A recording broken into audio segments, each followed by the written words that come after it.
அன்பார்ந்த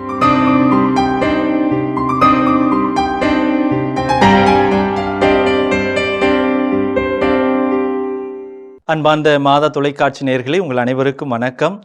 அன்றாட உணவு என்கிற நற்செய்தி பகிர்வு நிகழ்வின் மூலமாக உங்களை சந்திப்பதில் பெருமகிழ்ச்சி அடைகின்றேன். இன்றைய நற்செய்தியில் நம் ஆண்டவர் புறக்கணிப்பை பற்றி அதிகமாக கூறுகிறார்.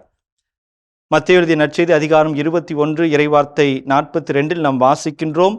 கட்டுவோர் புறக்கணித்த கல்லே கட்டிடத்திற்கு மூலைக்கல்லாயிற்று. ஆண்டவரால் இது நிகழ்ந்துள்ளது, நம் கண்களுக்கு இது வியப்பாய் உள்ளது. அன்பார்ந்த சகோதர சகோதரிகளே, புறக்கணிப்பு, அவற்றால் வருகிற பாதிப்பு அதிகம் என்பதை நாம் எல்லாரும் உணர்ந்திருக்கிறோம். இயேசுவும் புறக்கணிக்கப்பட்டார். நற்செய்தி நூல்களில் பல இடங்களில் இயேசு எவ்வாறு புறக்கணிக்கப்பட்டார் என்பதை நாம் வாசித்து தெரிந்து கொள்ளுகிறோம். பரிசேயர்கள், சதுசேயர்கள், மறைநூல் அறிஞர்கள், மத குருக்கள் இயேசுவை எவ்வாறு தீர்த்து கட்டலாம் என்று வழி தேடிக்கொண்டிருந்தார்கள். அவர்கள் இயேசுவை புறக்கணித்தார்கள். யோவான் எழுதிய நற்செய்தி அதிகாரம் 13 இறைவார்த்தை 21 நாம் வாசிக்கிறோம். தன்னுடைய அன்பு சீடர் அவரை காட்டிக் கொடுக்கிறார். மற்ற சீடர்கள் அவர் பாடுபடும் போது ஓடி போகிறார்கள். அவருடைய பாடுகள், மரணம் இவற்றின் வேதனையை அவர்கள் உணர்ந்து கொள்ளாமல் அவரை புறக்கணிக்கிறார்கள். அவருடைய புறக்கணிப்பை ஆண்டவர் உணர்கிறார். மத்தேயு எழுதிய நற்செய்தி அதிகாரம் 26 இறைவார்த்தை 38 நாம் வாசிக்கிறோம்.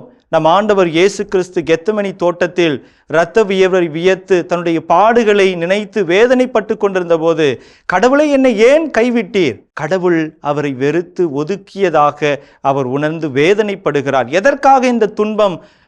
இருந்தாலும் கடவுளுடைய திருவுளத்தை நிறைவேற்ற எல்லாவற்றையும் ஆண்டவர் ஏற்றுக்கொண்டார்.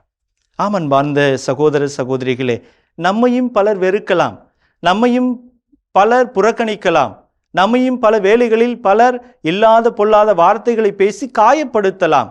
அந்த நேரங்களில் நாம் புறக்கணிக்கப்பட்டதாக உணரலாம். நமக்கு கடவுள் கொடுக்கிற ஒரு நற்செய்தி தான் இன்றைய நற்செய்தியாக அமைகின்றது.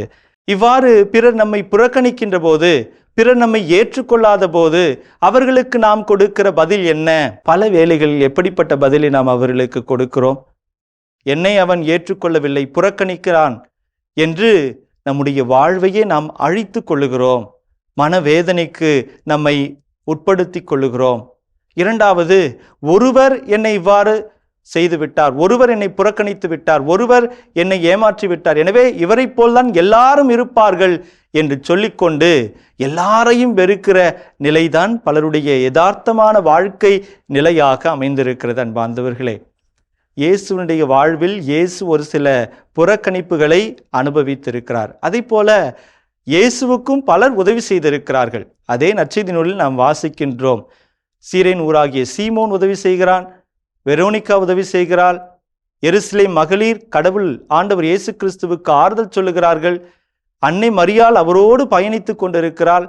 எனவே பல எடுத்துக்காட்டுகளை இது போல கொடுக்கலாம். நம்முடைய வாழ்வில் பல வேளைகளில் நம்மை புறக்கணிப்பவர்கள், நம்மை பற்றி இல்லாதது பொல்லாதது பேசுபவர்கள், நம்மை எதிர்ப்பவர்களை பல வேளைகளில் நினைத்து கொண்டு நம்முடைய வாழ்வை நாமே அழித்து கொண்டிருக்கிறோம்.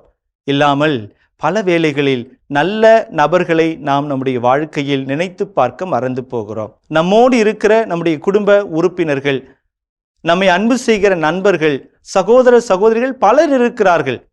ஒருவர் நம்மை ஏமாற்றினால், ஏற்றுக்கொள்ளாவிட்டால், புறக்கணித்தால் என்ன? நம்மை அன்பு செய்ய 1000 பேர் இருக்கிறார்கள் என்கிற உற்சாகம், உத்வேகம் நம்மிலே உதயமாக வேண்டும். எல்லாரும் ஒருவரை போல இருக்க போவது கிடையாது. என்னை வெறுப்பவர்கள், புறக்கணிக்கிறவர்கள் ஒருவராக இருக்கலாம். என்னை அன்பு செய்பவர்கள் 100 பேர் இருக்கிறார்கள் என்பதை உணர்ந்து என்னுடைய வாழ்வை கடவுளுக்கு உண்மையாக அர்ப்பணித்து நம்மோடு இருப்பவர்களை நாம் அன்பு செய்து ஏற்றுக்கொள்ள நாம் அழைக்கப்படுகிறோம். எனவே ஒரு சிலருடைய குறைகளை மட்டுமே நாம் பார்த்து கொண்டிருந்தால் அவர்களை முழுமையாக நாம் அன்பு செய்ய முடியாது. எல்லாரிடத்திலும் குறையும் இருக்கிறது, நிறையும் இருக்கிறது.